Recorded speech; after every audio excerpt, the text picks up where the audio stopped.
RealAgriculture.com presents Frontlines, geopolitics affecting agriculture with Jacob Shapiro of Bespoke Group and Real Agriculture's Shaun Haney.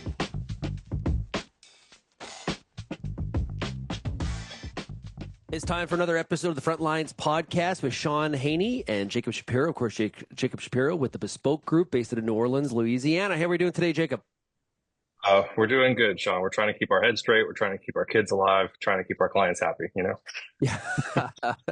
I'm not sure with all of that which one is the harder or more or the easier part of all that. Now, Yeah. there's a lot happening in the geopolitical space. And of course, a lot of that all works back to what's going on in commodity markets, and that relates to farmer profitability. So we got to stay on top of these things that are way out of our control as an external threat. I want to start with China. And there's been a bunch of China hawks running around talking about how President Xi of China has lost control of the military. Now, the Wall Street Journal had a counterpoint, which was not so fast. There's things happening, but it's not exactly to that point yet. What's your thoughts? Yeah, let's add some dreaded nuance to the conversation. The first thing I'll say is, look, I don't know what it is about this time of year. Look back every single year for the past couple of years. You'll get the same smattering of reports. Xi Jinping is in trouble. The military's against him. The cadres are coming up to get him. He's sick. He's terminally ill. He's going to die. Like, it's sort of like a drumbeat. I don't know if it's a slow news cycle. Maybe it's the equivalent of spring training in baseball or something like that. It's like, that's the story that people run. Now, that said, you get in trouble in intelligence work when you assume just because things that were true in the past continue to be true. And it's true that Xi Jinping is doing some very risky things. He's letting the real estate market flop around. He has curbed excess in the military and in local governments and things like that. So he has created the potential for some enemies. So the one time that we dismiss it out of hand will probably be the time that it's real. I'm not buying it this time around. I don't see anything that's serious. I think there is a larger statement to be made about he's been purging the military now for years, almost a decade, and he still feels like he has to purge. So that's telling us that he's not getting to a place of stability with the military. It's telling us that he's having to be a little bit Maoist about it. Mao was all about creating uncertainty and terror in the people that were under him. So you have a friend, you immediately call him, and then you put somebody else in. He's your friend. Oh, one day you wake up, that's done. So there's some of that kind of effect happening with Xi Jinping. And I do think it's a negative signal about the long-term reforms and trajectory that he's trying to push through. But is he going to be removed from office in a military coup in 2 weeks? I mean, I'll eat my computer on your show in 2 weeks if that's what happens. I really don't think there's any evidence to substantiate that. And the fact that we have this, seriously, like, if your listeners are interested in this, go back and look at every single year, the past couple of years around this time. It's the same, like, smattering of reports. So I'm not buying it this time around. If you were inside China and you were unhappy with the leadership of President Xi, what would that revolve around? It would probably revolve around, first of all, you're probably relatively well off. If you're not well off, if the lack of confidence in Xi is coming from the bottom, then it's a really big problem from Xi. But what I've seen so far is that the people that are not happy with Xi are the people who are really well off, who feel that their businesses are being constrained by more state-oriented, draconian, top-down economic planning, or else you have local government party officials or military officials who have basically been corrupt, who have been, greasing their own checks and doing everything that comes with being a petty bureaucrat in a place like this. And Xi has gone after corruption in a meaningful way ever since he started. That's one of the reasons he's so popular with the lower classes in China. He takes the rich and he makes examples of them. He says, no, this is all about the greater good. This is all about the common man in China. We must take the poor and become a very well-developed and powerful and prosperous nation. That's where I've seen most of the dissension. And as long as the dissension stays there, he'll be fine. Remember, hundreds of millions of people in China still live on something like less than $7 a day or something like that. The peasant class is still there. And every single Chinese dynasty, well, not every single one, that's painting with too broad a brush, but most of the recent changes at the top level in Chinese politics is when the peasants rise up and say, enough. We don't like these warlords, or we don't like these bureaucrats, or we don't like the Communist Party that's enriching itself. So I think the source of his popularity is that he's seen as a real anti-corruption crusader and as somebody that was trying to restore stability in a system that had gone off the rails. If you start to see, and we saw a little of this, you might remember around the real estate crisis, you got people starting to protest at offices where they had bought wealth management products or stopping to pay their mortgages or those sorts of things. Those are the sorts of things you stop in your chair and you sit up straight. That's why couple of years ago, I think it was 21, 22, like we were looking at this really closely. The stuff that we're seeing today, Xi getting rid of some, military leaders here and there, some local party guys, like that's the stuff that people like him for in China. I know it's counterintuitive. So yeah, that's a long answer to your question. The short answer to your question is probably the wealthy and the corrupt are the ones that are being targeted. As soon as it goes to the hundreds of millions of peasants are not happy, then it's a much different problem for Xi. And then we should all sit up in our chairs a little bit. Those rich families are. Does their wealth transcend Xi, or was Xi a part of making them rich, which is kind of an uncomfortable arrangement? What's the history there? No, she was not a part of making them rich. You sort of have to go back to Deng Xiaoping in the late 80s and early 90s. So there's three real paramount leaders in China going back to Mao. There's Mao, Deng, and Xi. Deng was the one who really opened up China and led to the immense prosperity that China enjoyed. And that prosperity and that immense growth led to corruption, led to some people getting extremely wealthy and doing whatever the heck that they wanted. When Xi came into power, he was not the consensus candidate. I know that everybody thinks of China as this monolithic dictatorship, but it's not. He was the compromise candidate. Right? Wasn't he like a farm Yeah. kid? Yeah. Well, sort of. His dad was high up in the Chinese Communist Party and was purged by Mao. And so he was sent into the countryside to like forcibly be a farm kid. And so Xi also had a first row seat for how purges and how like a draconian state government can affect you. So I think if you look at the way that he's governed, I think you can see that he wants power, but he doesn't want to do it the way that Mao did. He doesn't want China to relive his childhood because it was very damaging for him and he had to learn a lot from that. But when Xi came to power, you had a system that was getting immensely prosperous, but also incredibly unequal, which again is ironic. This is a communist country, but they had huge problems with inequality. And Xi came to power he was the compromise candidate. They couldn't agree on who was the best. So all the factions just said, this guy's nothing. Like, why don't we just throw him in? We'll do him for a couple of years and then we'll come back around and pick somebody. And Xi was like, you picked a shark by accident. So the first thing I'm going to do is I'm going to get rid of all these different factions. The second thing I'm going to do is I'm going to crack down on all this corruption. And if you crack down on the corruption and you're starting to try and tackle the problem of inequality, you are also going to constrain economic growth. So that's why when Jack Ma, what was that? I think it was shortly before the pandemic or after the pandemic, didn't openly defy Xi, but basically was saying, I'm not going to do exactly what Xi does. I'm just going to do my Ant-IPO and do whatever I want and make a bunch of money. And Xi was like, not so fast. Your IPO for Ant is canceled. And you're going to be basically just chilling in China, riding your bike for a while and not doing other big things. So Xi, I think you need to think about him less as the person that made China wealthy and more about the one that is trying to make China equal and strong. This is also one of the reasons why he's played up things like Taiwan. He knows that the ideology of communism was bankrupt in China when he came to power because it wasn't producing equality. It was producing massive inequality. So he's had to substitute nationalist issues like Taiwan or his wolf warrior diplomacy or his dream of the rejuvenation of the Chinese nation. You can throw the Uyghurs into this and its treatment of the Uyghurs too. All these things are a part of imbuing the Chinese Communist Party with new legitimacy because the communist portion of it didn't work. He's kind of interesting because he seems like a really quiet person. Like it's not like this boisterous giving these big nationalistic speeches that we see, at least that we see from a Western media perspective. What has given him this much power for this long?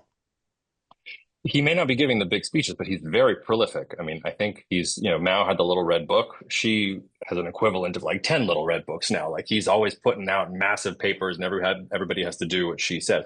But you're right. His style is not to be out there. Probably none of your listeners have heard Xi Jinping's voice. I have actually not heard his voice that much. And some of that is because it's translated. We don't speak Chinese, but even like like you've heard Vladimir Putin's voice. You've heard Bashar al-Assad's voice, for example. It's actually really hard to like get a recording and actually hear Xi Jinping's voice. Look, I think his power came, first of all, from being underestimated. People didn't know what he was. And then he just went for people. He was able to eliminate most of the challenges and factions that would have challenged his rule. His rival, he got rid of his base of 80, 90 million people who were going to support him. The local military governors, the local military folks that he didn't like, he purged them. Bo Xilai is the name of somebody who was a big potential competitor of Xi's early on. I think he was a governor or some sort of local party official more in the interior of China. And he was one of these corrupt guys with the flashy cars and doing everything else. Xi cut him down to size. He was like, okay, fine, like I'm going to do it. So it wasn't a foregone conclusion, but I think that it was a combination of being underestimated, of really capturing the zeitgeist of China, and then being a very, very skilled and adept political operator and understanding where the levers of power were and what he needed to do in order to have them. And now he does have them. And that's the great source of instability in China is that he doesn't have a successor. He's on term number 3. There is no obvious person that takes over if he slips on a banana peel or if he gets COVID or if he has a stroke. When he's 70 plus years old, he's getting old. So, I don't worry about the military taking him out in the coup. I worry about, does he get COVID tomorrow and it's complicated and he has a respiratory illness and then he's gone in a month? Like those are the sorts of real issues because we don't know what's going to happen next and he hasn't set up the framework for what happens next. Let's add the United States factor into this conversation. And of course, grabbing all the business headlines right now is this talk between the U.S. and China on some sort of I guess, a improved trade deal or trade arrangement, however you want to phrase that. Give us your thoughts on that lack of, well, I was going to say progress, but I'll even add maybe lack of progress in those terms. Yeah, this is going to be a trade war is destructive for both sides. So I keep on getting the question. You didn't ask this question, but I keep on getting the question: who's going to win the U.S.-China trade war? And Is it's there a actually winner? there are no winners. The people Yeah. who win the trade wars are the ones who don't participate, which is why it's so interesting to me that the European Union, Japan, they're declining the war. They're like, all right, fine, we'll take the worst deal. Like we don't want to have a trade war. And I think both the United States and China know that, and they're just staring at each other and waiting for one or the other to cry uncle. And there's a lot of I don't even think the Trump administration is of one mind of this. I think if Peter Navarro was calling the shots, it would be full on trade war and Goodness. 1,000% tariffs and everything else. And if Scott Bessent was calling the shots, we would be done with the tariffs already. He wouldn't be talking about China. And you can see this they're hard on China. They're going to, tariffs, restrict technology. But NVIDIA, you can send these H2O chips that are critical to AI to China because that's a good idea. Like there's a really tangible example of sort of the left hand and the right hand don't know what they're doing. And also, the United States has a lot more leverage overall at a macro level than China, but China has some very acute asymmetric advantages. And we've seen it a little bit with the rare earths. Something like, 80 to 100%, depending on the element that you're talking about, of these rare earth elements and metals and all this other stuff are processed, refined in China, not mined in China. You can find them anywhere, but they're processed and refined there. U.S. military, U.S. corporations, U.S. tech companies, everybody uses these things. You can't replicate them very much. So when Trump went up to 200% tariffs or whatever it was, China said, okay, fine, we'll shut off these exports to you. It'll be destructive to us, but you're also going to get screwed. Do you really want to do this? And then you had Trump and Xi going back and forth. The other thing I'll say here is I think you need to start thinking about U.S. foreign policy. And I'm saying this analytically, not pejoratively.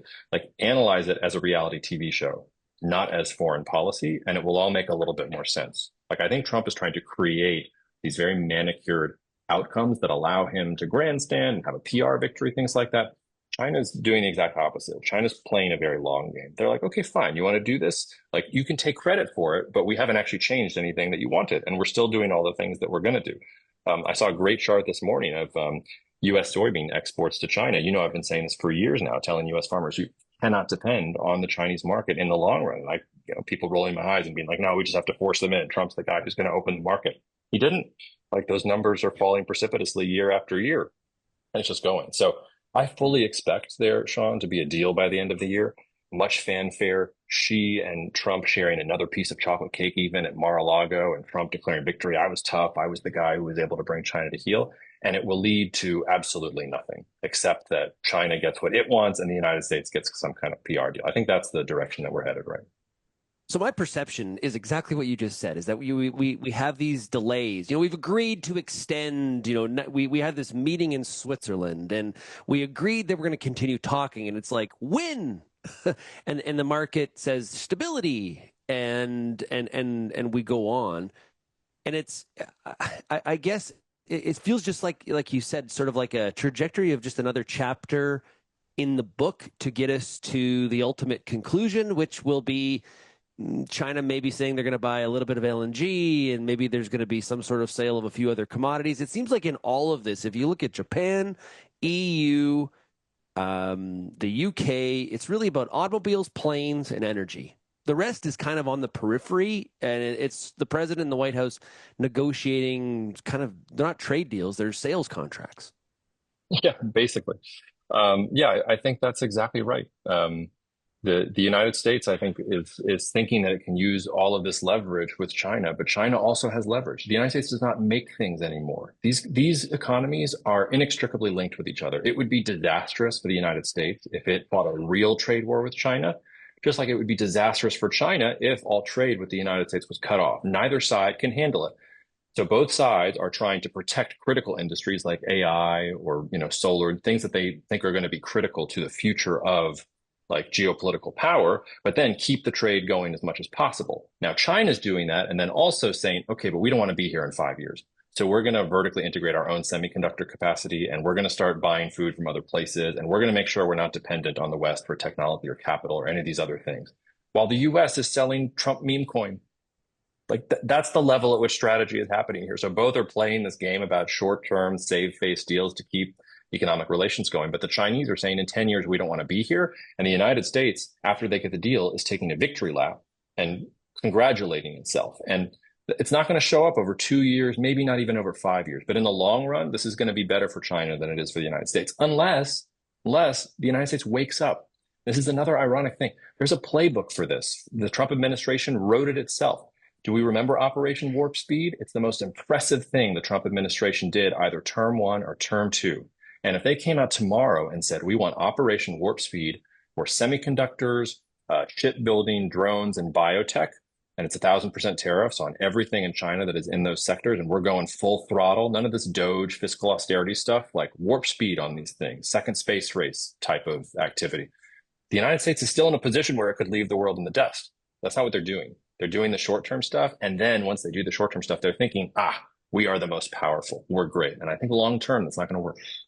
Yeah, it seems that even some of the greatest of China hawks, at least the people you hear on TV or written in some of the mainstream papers, this idea of complete separation of the economies between China and the U.S.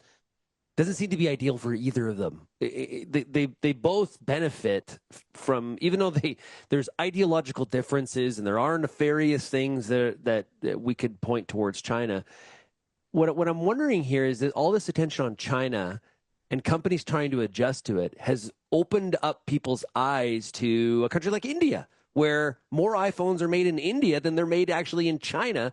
And it is some of those other countries like Vietnam and India are so like, whoa, attention back on China. Please go back over there. Don't look over here. Is that kind of what's at work here? But Trump doesn't like India or Vietnam either. If it were just as simple as isolating China, this is what the Biden administration tried to do. It tried to really tighten the screws on China and build alliance networks with everybody else to keep China from rising and minimize the economic damage. Trump is a full-on protectionist everywhere.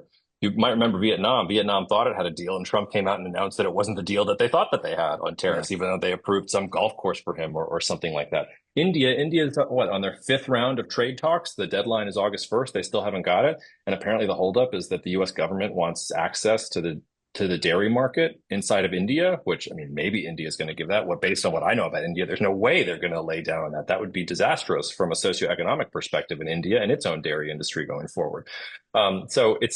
This is the thing about protectionism. It's a game of whack-a-mole.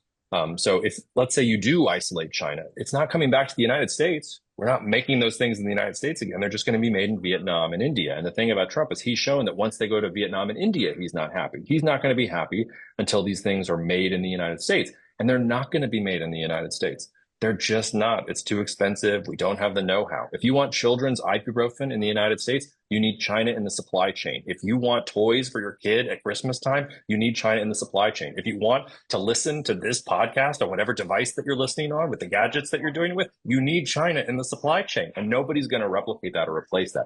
Some companies, you're right, have gone to Vietnam, have gone to India. It's hard. Vietnam is maxed out energy capacity wise. If you wanted to move a bunch of operations to India tomorrow and you're a big tech company, they'd say, okay, we'll build the energy capacity in 5 years. Or maybe we'll try to buy a bunch of coal and burn it because we just don't have like the energy capacity to do it. India, India is a patchwork of different languages and agencies and tax codes. I mean, Modi has simplified some of these things, but it's not self-evidently easier and it's getting more expensive. The nice thing about China was it was a ruthless authoritarian system. So you could bet that in the special economic zones, everything went the way that it was supposed to go. It would be on time. It would be perfect. And one of the interesting things that nobody's talking about is, yes, some of these things are being made by cheap labor in Vietnam and India, but also Chinese manufacturing workers themselves were already losing jobs because of robotics. because the Chinese are ahead on AI and they're ahead on robots, and robots are replacing Chinese workers on the factory floor. So the countries that are engaging with China or China itself can already drive down the cost of production and not have to worry about cheap Indian labor or cheap Vietnamese labor or cheap Mexican labor or cheap migrant labor. Some of the same conversation that we're having in the West. So yeah, I think it's way more complicated than the politicians are making it out to be. Surprise, surprise. I gave my thoughts and perception of what's going on with some of these trade deals, that have been signed or agreed to, or these contracts. I was kind of surprised by the EU. I thought they're a really easy target from the standpoint of, it's just those left wing Europeans over there, and they don't know how business is really done. Like I thought that would drag out longer and not be done before August 1st. Clearly, I was wrong. What are your thoughts on that arrangement? I don't think it's much of an arrangement. So ostensibly, it's going to be pushed through by executive order in the United States, the long-term legality of which is not clear. It does have to be ratified in the European Commission, so it's not like fully through yet. It also seems like there are differences already between what both sides thinks they agreed with. We're supposed to get the full text on August 1st. What we do know about what was agreed with seems completely delusional, talking about Europe buying, I forget what the exact number is, but something like 3 times or 4 times the amount of energy it consumes annually from the United States on an annual basis. So I guess they're just going to buy a bunch of LNG and like keep it in Hungary or something like that until they have to use it. I don't know. Like some of these things don't work. I think Europe looked at the situation and said, I think they said 2 things, or I think the European Commission said 2 things. Number one, if we don't do this deal, tariffs are going up to 30%. And that would be bad for us. And we should try to avoid that as much as possible. And if we have to save face and take 15% and do this dog and pony show or participate in this reality show, okay. But in the long run, like China, we're not going to do this forever. So we need to really think about how we're going to rebuild Europe's tech base and industrial base and commodity base in order to compete with the United States. The same day that news of this deal came out, Germany passed a record budget in terms of what they were going to be investing in for research technology, where they're going to go with the deficit, things like that. So I actually think the signal in Europe was not whatever the fluffy deal was that we don't know the details of. I hear the gears of German industry turning. I see the German government saying, okay, here's our new budget. It's a record 2026 budget with 200 billion euros plus allocated for things like research and manufacturing. If Germany's waking up, if France is saying this is a disaster, if the EU overall is saying, like, we don't want to do this anymore, then I think the real move is what happens from here. And Ursula von der Leyen and the European Commission, they're the perfect whipping boy.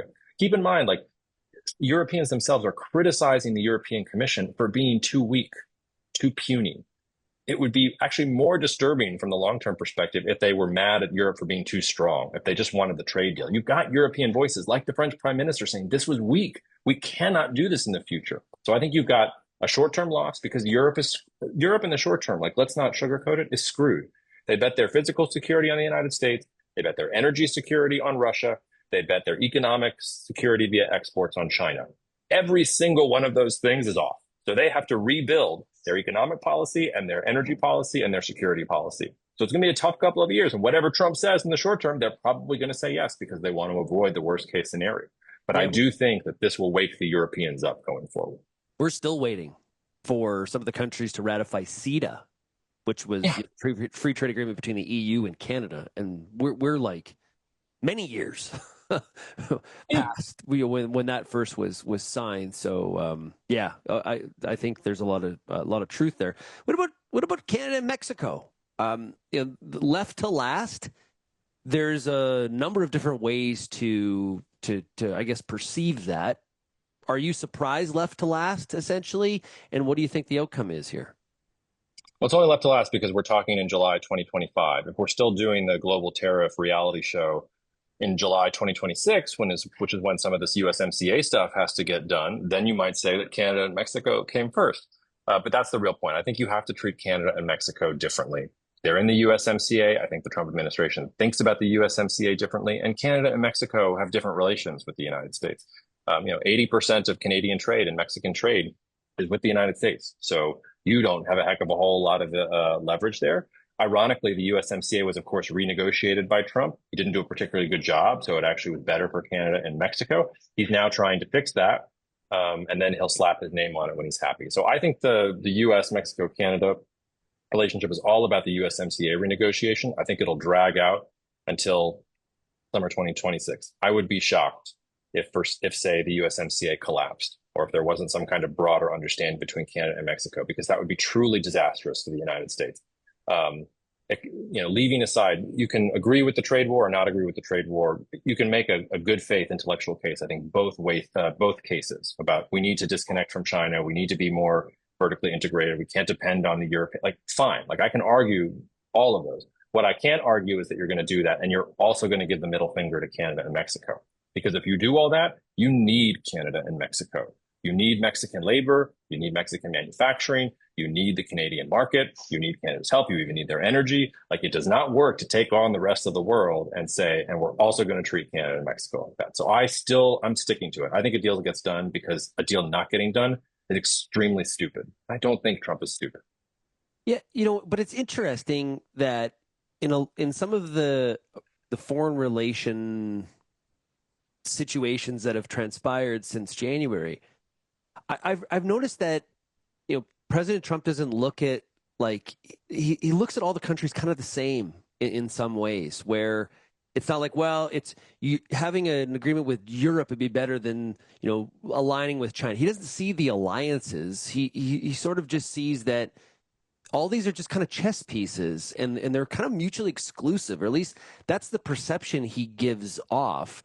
I am a little bit worried that he does see Canada and Mexico as no different. Now, I have faith, though, that Scott Bessent understands the importance of Canada and Mexico to the U.S. economy. I'm just not sure that at the lead chair at the White House that he does. I'll take what you said and just modify it a little bit. Okay. I think it's not about that Trump sees all countries the same. It's that he does not think strategically. He thinks instinctually. And he's actually very good at thinking instinctually. He has a very natural instinct for where power is, where to push leverage. So that's why when he's one-on-one in negotiations, or when he's dealing with Vladimir Putin, or when he's dealing directly with Xi Jinping, he's actually fairly successful. He's fairly good at navigating those waters because he's got an instinctual feel for it. But to your point, I doubt he's read anything on long-term strategy or foreign policy or any of this stuff, or that he knows, or that he has any clue about it. So instead, he has to be instinctual. So what's going to happen is if he indulges this idea that he can just make fun of Canada and be tough on Canada, then he's going to get the CEOs of how many different American companies coming to the White House being like, if you keep this up, you are ruining our companies. You are ruining the Republicans in these states. You are like, it's going to be disastrous for you. And then watch what markets start to do if he starts really going after Canada or really going after Mexico in earnest. You saw this on Liberation Day. He pushed it through, and then what happened? The dollar started declining, Treasury yields started rising. Scott Bessent went running there and being like, what are you doing? You have got to stop. Like, they were looking at an economic crisis right in the face. And Trump said, okay, fine. Like Trump, like the taco trade, like there is some truth to that. I think that's about instincts. It's about instinct. So I think that you're right, that Trump has an instinct that Canada is weak, Canada is puny. But if he actually tries to break the USMCA, the number of people banging on his door being like, and by people, I mean people close to him, people with business interests in these places, banging on the door, people that he'll actually listen to, I think he'll change his mind. And I think you see that perfectly. I alluded to it before, but let's just make it a little more plain.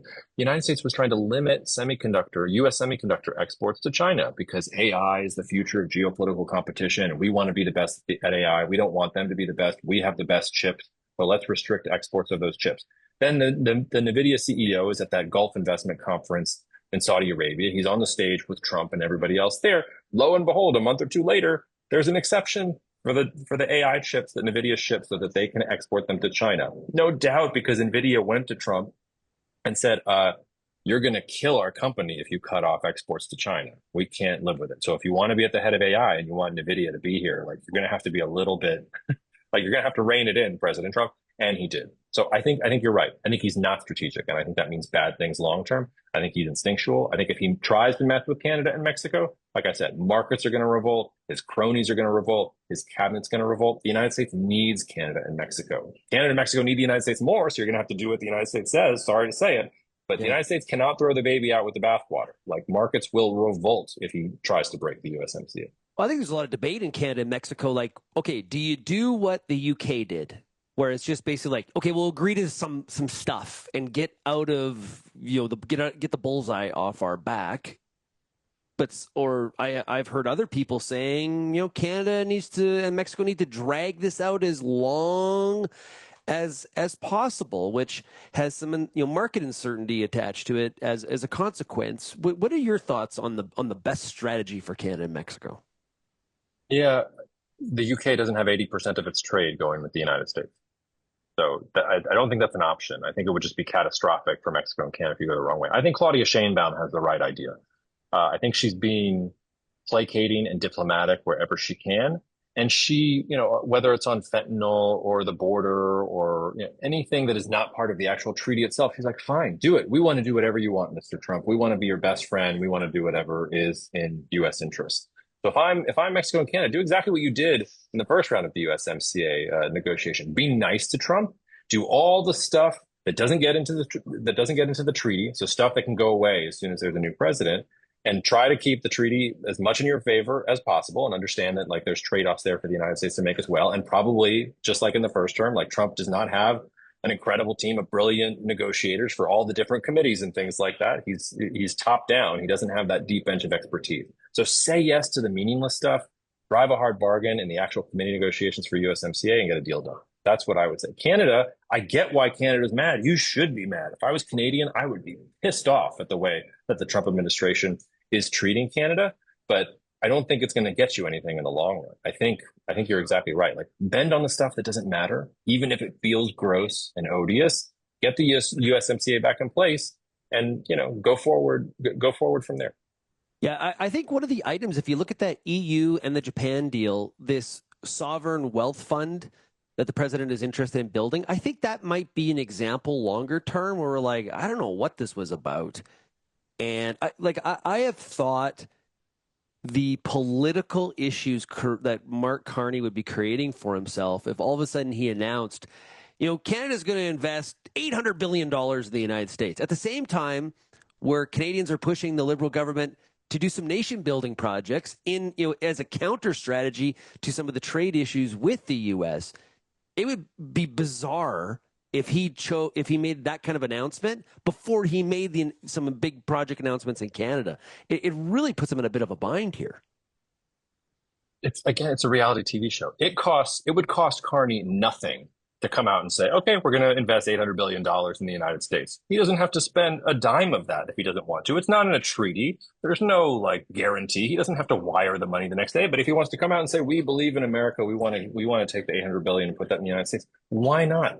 Look at what the UAE did after that Gulf Forum. The UAE said that it was going to pledge as part of its investment more than its entire GDP. Like, you think they're going to invest their actual entire GDP into the United States? No, they told Trump what he wanted so they could get some nice goodies from him. Like, that's the level at which this is going. I think people are looking for, Trump, 4D chess, the strategic. He's not. He's shown us that he's not the strategic thinker. There is no 4D chess. It's all instincts and what have you done for me lately? So I don't think it costs a dime for Carney to do something. Maybe it costs him politically in Canada. Maybe he needs to figure out the mechanics of that before he announces it. But you don't actually have to do it. You just need your population to get on board and understand that what I'm doing is I'm placating the guy. And this might just be a cultural difference between Mexico and Canada. Look at Claudia Sheinbaum's approval ratings. She's been bending over backwards to make Trump happy. And people, even her critics in Mexico, are saying she's done a good job managing Trump. She really has done a good job managing him, even though people who are predisposed not to like her and her policies and see that she's being what looks like weak to us. But, Trump is treating Mexico better than he's treating Canada. So maybe that doesn't work. Maybe Canada's too prideful. And I get it. I wouldn't like it either. But I do think there's something to be said for going that route. I think the trajectory changed, though, with Mark Carney versus Justin Trudeau. Sure did. I think he improved the situation. It's still not the best relationship, but I think it's a lot better than where it was. The 51st state stuff has been, for the most part, dropped. There's not talk about these billions of dollars of subsidies that don't really exist. It has improved. It's just how to find a pathway to putting this behind us. And we may not see that till after the midterms. I think it's that always is a bit of a factor, and we will move into lame duck. Once we get past the midterms to a certain extent, that'll definitely be a factor. And well, I hope so, Shaun. He's talked about a third term. I don't believe that. So I know, but I don't seriously believe that. Would you believe that? I don't. I can't dismiss anything in the same way that I can't dismiss the possibility that Xi Jinping is going to get taken down by a military coup, even though I think it's nonsense. It's not going to happen. I can't dismiss it. He has said it more than once. And if we've learned anything in this entire process, it's that U.S. Congress, I mean, they're the most effete and puny of all. They could be controlling everything that Trump is doing is illegal.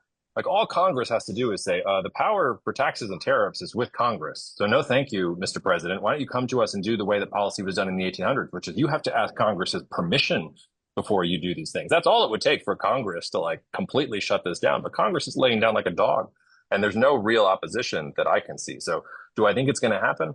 No, but do I think it's a zero?